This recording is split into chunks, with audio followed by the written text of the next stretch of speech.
Malaysia کے سابق وزیر اعظم نجیب رزاق کو اختیارات کے ناجائز استعمال اور منی لانڈرنگ کے الزامات میں مجرم قرار دے دیا گیا۔ ہائی کورٹ نے نجیب رزاق کو 4 مقدمات میں مجرم قرار دیا، جبکہ منی لانڈرنگ کے 21 الزامات پر بھی انہیں قصوروار پایا گیا۔ ذرائع کے مطابق ہر الزام پر سابق وزیر اعظم کو 15 سے 20 سال قید اور بھاری جرمانے کا سامنا ہو سکتا ہے، جس سے ان کی سیاسی اور قانونی مشکلات مزید بڑھ گئی ہیں۔ پنجاب اسمبلی میں اپوزیشن لیڈر معین ریاض قریشی نے اعلان کیا ہے کہ وزیر اعلیٰ خیبر پختونخوا سہیلا آفریدی آج پنجاب اسمبلی میں مہمان کے طور پر موجود ہوں گے۔ سہیلا آفریدی اور دیگر رہنما ارکان اسمبلی سے خطاب کریں گے اور پنجاب اسمبلی میں تحریک انصاف کے پارلیمنٹیرین سے ملاقات کریں گے۔ معین ریاض قریشی نے کہا کہ ہم تمام مہمانوں کی فہرست سیکریٹری اسمبلی کو فراہم کر دی ہے اور کسی بھی مہمان کو روکنے یا بدتمیزی کرنے کی کوشش پر احتجاج کیا جائے گا۔ وزیر اعلیٰ سہیلا آفریدی لاہور میں 3 روزہ قیام کریں گے اور موٹر وے کے راستے پہنچیں گے۔ ایران کے دارالحکومت تہران میں افغان سابق پولیس افسر اکرم الدین سری کو نامعلوم مسلح افراد نے فائرنگ کر کے قتل کر دیا۔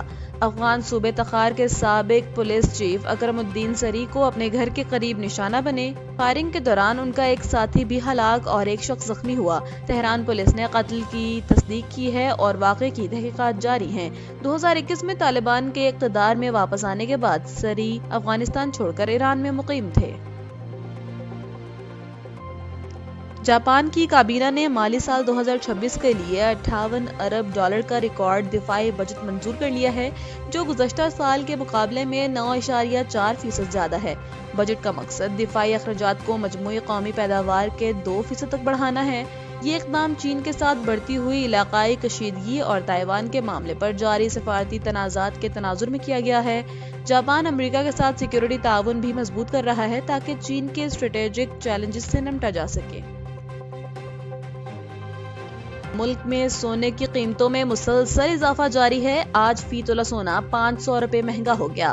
آل پاکستان جیمز اینڈ جیولرز ایسوسی ایشن کے مطابق فی تولہ سونا اب $4,73,362 اور 10 گرام سونا $4,05,831 ہو گیا ہے۔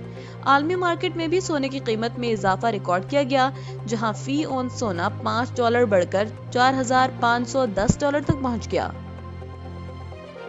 امیر جماعت اسلامی حافظ نعیم الرحمان نے قومی ایئر لائن کی فروخت پر شدید تنقید کرتے ہوئے کہا ہے کہ حکومت نے ایک منافع بخش اور اسٹریٹجک قومی اثاثہ انتہائی کم قیمت پر فروخت کیا ہے۔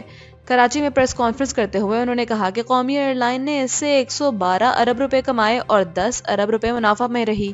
اس کے باوجود اسے ایسے داموں بیچا گیا جو ایک چھوٹے طیارے کی قیمت کے برابر بھی نہیں، جبکہ ادارے کے پاس 78 لینڈنگ رائٹس جیسے قیمتی اثاثے موجود ہیں۔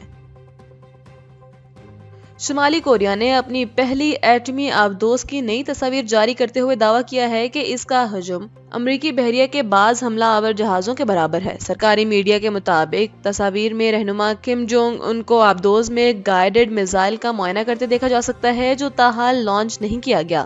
کم جونگ ان نے ایٹمی آبدوز کی تیاری کو بحریہ کی جدید کاری اور جوہری صلاحیتوں میں اہم پیش رفت قرار دیا۔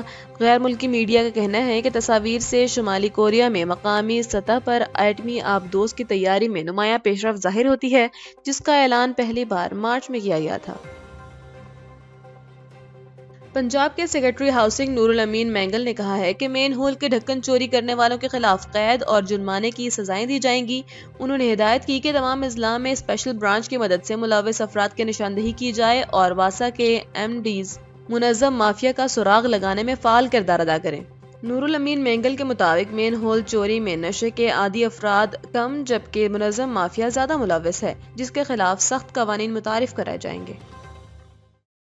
تحریک تحفظ آئین کے ترجمان اخندزادہ حسین نے کہا ہے کہ بانی پی ٹی آئی نے محمود اجگزئی اور راجہ ناصر عباس کو مذاکرات کا اختیار دیا ہے اور اڈیالہ جیل سے ہی مذاکرات کا مرکز ہوگا۔ اخندزادہ حسین نے کہا ہے کہ ملک کو بحران سے نکالنے کے لیے نئے میثاق کی ضرورت ہے اور تمام سیاسی قیدیوں کی رہائی پر بات کی گئی ہے۔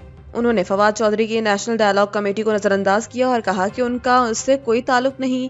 وزیر اعظم کے کوارڈینیٹر خیبر پختونخوا اختیار ولی نے کہا کہ محمود اجگزئی کو بات چیت کا اختیار دینا بانی پی ٹی آئی کی پارٹی پر عدم اعتماد کی علامت ہے، لیکن وزیر اعظم شہباز شریف نے قومی یکجہتی کے لیے اپوزیشن کو مذاکرات کی دعوت دی ہے۔ اختیار ولی نے کہا ہے کہ مذاکرات مثبت لہجے میں ہوں گے تو یہ اہم پیش رفت ہو سکتی ہے اور اگر ضرورت پڑی تو گورنر راج بھی ایک آپشن کے طور پر موجود ہے۔